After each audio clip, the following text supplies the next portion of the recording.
Welcome to the Banker Lamp. Please enjoy the video. You start by preparing so uninstalling is clean and reversible. Close EaseUS Data Recovery Wizard and any file transfers. Open Task Manager and end related processes. Once done, create a Windows restore point so you can roll back if necessary, and make sure you copy down your license key or account email. You may need it later. You're protecting your data and license before removing program files. This avoids accidental loss and speeds recovery if you change your mind. You now remove the application through Windows Settings for a standard uninstall.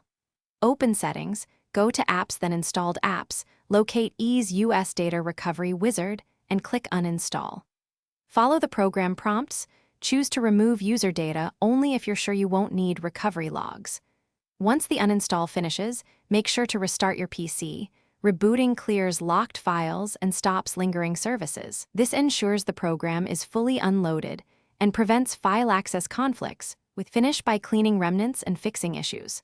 After restart, check program files and app data for EaseUS folders and delete them to free space. Empty recycle bin. If you're comfortable, open Regedit and export, then remove EaseUS keys to tidy the registry. This removes traces but export first so you can restore. If the built-in uninstall fails, run the installer to repair, then uninstall, or use a trusted third-party uninstaller.